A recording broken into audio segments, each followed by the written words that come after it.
questo taglio, però dal punto di vista proprio dell'assetto urbano.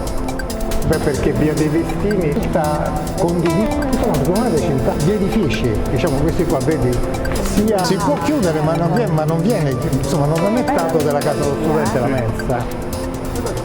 Ci stanno qua dietro che si affacciano. Allora, ci troviamo all'interno del campus universitario di Chieti, un grande complesso interessante dal punto di vista architettonico realizzato da Peppe Barbieri insieme a un gruppo di suoi colleghi di cui appunto ci parlerà tra poco nel corso dell'intervista. Ci potresti descrivere un po', prima insomma, di parlare nello specifico del progetto in cui ci troviamo, degli anni della tua formazione e sottolineando le figure che per te sono state di riferimento, i maestri? Beh, va detto subito che erano anni cruciali, perché io mi sono iscritto in architettura nel 62 e forse la cosa più importante di quegli anni era quel cambiamento in corso, quel fervore, quella idea di poter maneggiare il proprio futuro, di poter incidere su un futuro, cioè quello forse che oggi percepiamo come invece un deficit della condizione attuale, non solo nella scuola, che nel caso specifico di architettura significava mettere in discussione proprio lo scopo stesso dell'insegnamento e non soltanto la sua efficacia. Sono gli anni cruciali della produzione anche teorico-critica italiana. Escono in quegli anni del 60, lì la storia dell'architettura di Zevi, Argan scrive il progetto e Destino, c'è l'architettura di Aldo Rossi naturalmente, ma ci sta anche Aimonino sulle origini e forma della città moderna, ci sta Galvano della Volpe con come dire, il suo libro sui temi del gusto, c'è l'attività, diciamo, Robert Venturi con complessità e architettura, il tema del rapporto tra il progettare e l'insegnare. Perché in quel momento, tanto per dire, pochi anni prima, nella facoltà romana, sempre da Firenze era venuto ad Alberto Libera, per esempio, e operavano nella facoltà, anche in altri settori, docenti che erano in realtà dei grandi professionisti. Quindi il rapporto, diciamo, tra il progettare e l'insegnare davvero comportava quel tipo di relazione che immediatamente, diciamo, faceva cogliere le virtualità e le possibilità di un progetto operante. Ma facciamoci lì e poi entriamo qua dentro. Però è bello, bellissimo questo mattone. Quali sono state, diciamo, le origini e le motivazioni che hanno spinto appunto la costruzione di questo gruppo anche di architetti? Certo, questo è proprio interessante perché diciamo, il progetto del campus nasce intorno al 1985, diciamo, quindi oltre 20 anni fa. E questo progetto si dipana per appunto circa 20 anni, diciamo, cioè cominciamo nell'85 e gli ultimi progetti, uno di questi non ancora realizzato, forse non lo sarà mai, è del 2007. Questo progetto viene svolto da un gruppo di 4 persone che sono, oltre me, Adalberto Del Bo, Carlo Manzo e Raffaele Mennella. Noi eravamo allora tutti e 4 docenti della Facoltà di Architettura di Pescara.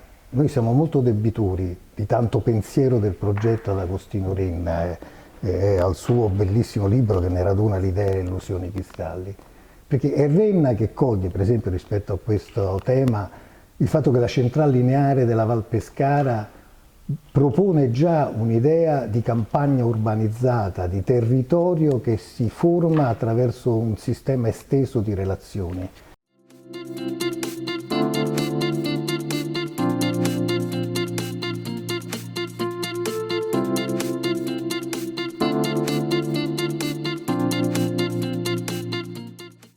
C'è un po' una contraddizione tra relazioni urbane e linguaggio?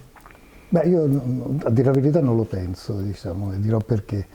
Intanto però una brevissima premessa, il senso di questa costruzione di centralità. Martí Arís, che ha scritto una prefazione alla prima pubblicazione complessiva che per Electa è stata fatta di questo campus, dà una definizione molto acuta, diciamo, e che noi condividiamo in pieno.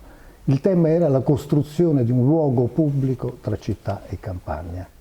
Ora, cos'è un luogo pubblico? Un luogo pubblico ha senso con questo carattere se si intende diciamo, l'intero complesso territorio, diciamo, dell'Abruzzo marittimo, come una specie di grande città estesa, una grande città che può costruire i suoi luoghi pubblici, che deve costruire i suoi luoghi pubblici. E a questo luogo pubblico come si costruisce? E qui forse l'insegnamento quaroniano, quello che io avevo preso lì, ma che i miei colleghi hanno preso per altre traiettorie, quindi era quello che la necessità di mettere in gioco un colloquio tra artificio e natura, una relazione tra elementi varianti e invarianti, tra emergenza e tessuto, quindi un dialogo tra parti in cui gli oggetti architettonici non dovessero essere protagonisti.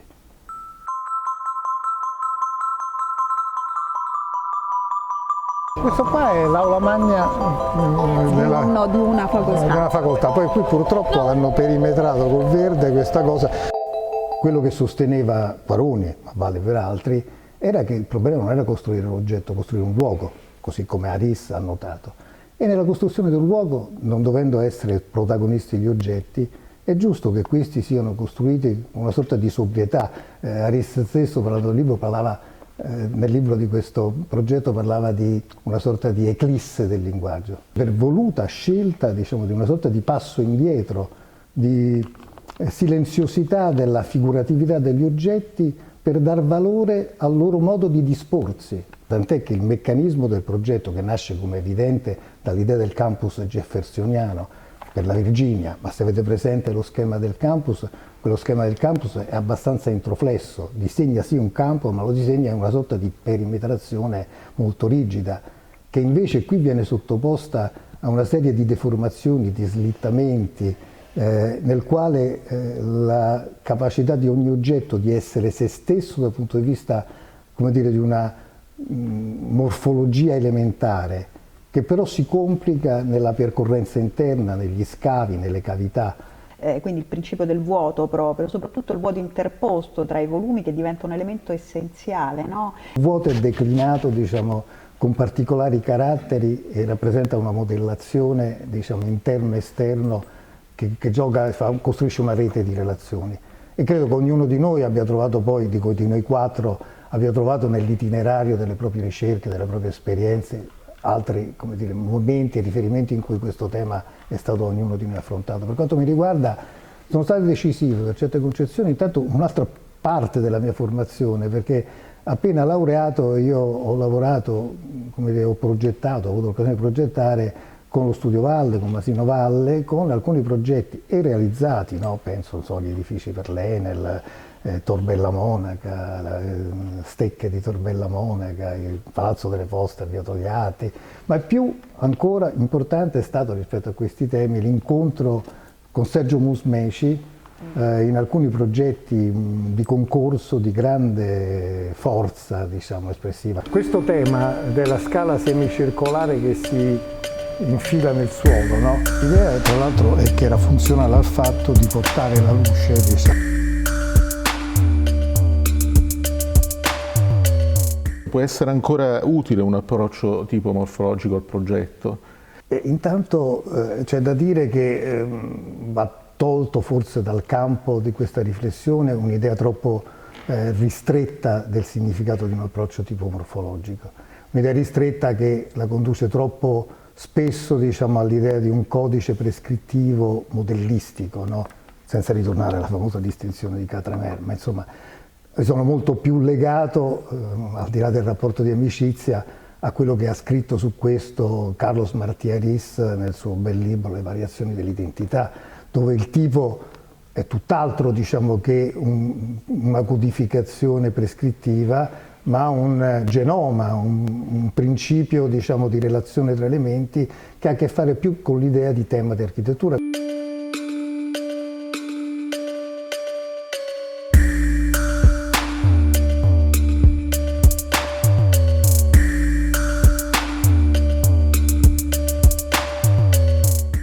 Penso alla Casa della Musica di Porto. Lì uno direbbe, sì, vedi, lui ha obbedito a questo slogan perché ha piazzato questa specie di meteorite dentro una piazzetta circolare con piccoli edifici modesti, e questa cosa che c'entra? Che c'entra se uno pensa che il problema del rapporto con il contesto sia di adeguarsi al contesto. Se invece il problema viene letto con l'idea di costruire un nuovo contesto, il contesto non è il già tessuto contesto, ma è da tessere. Allora quel lavoro che lui fa lì, secondo la sua strategia dei vuoti appunto, no? Quello che lui aveva, come dire, brevettato, per cui dentro quel monolite a cui tu aspetteresti che la grande sala, diciamo, della musica fosse in qualche modo un oggetto centrale, e che invece lì la attraversa da parte a parte, addirittura con vetrate che si affacciano ai due lati, per cui una grande sezione, diciamo, quasi territoriale che si affaccia su un'altra dimensione della città.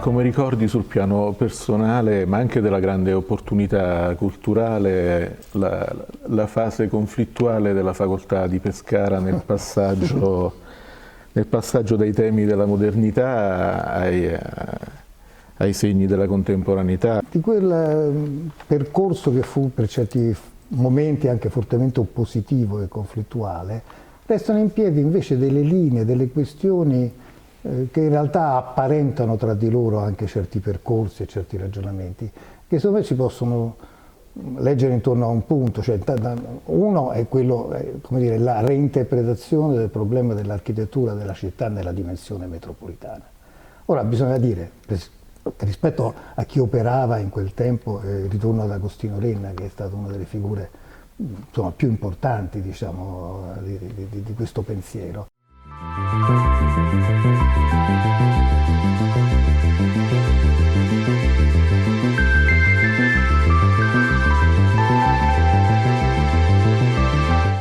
Valorizzare le differenze. Perché parliamo, per esempio, uno tra i tanti, Parco Archeologico di Gabbi, sulla via Prenestina, messo in un luogo quasi impossibile da raggiungere sulla strada, quindi problema dell'infrastruttura, dell'accessibilità, uso quindi della fermata di Pantano, fermata della metro C, ultimo, cioè, come sistema da cui si origina un sistema di infrastrutture ambientali, quindi rapporto ambiente, natura, clima, energia, che permette di creare un nuovo luogo pubblico complesso, diciamo, attraverso, come dire, un modo diverso di concepire anche l'infrastruttura, la stessa Prenestina.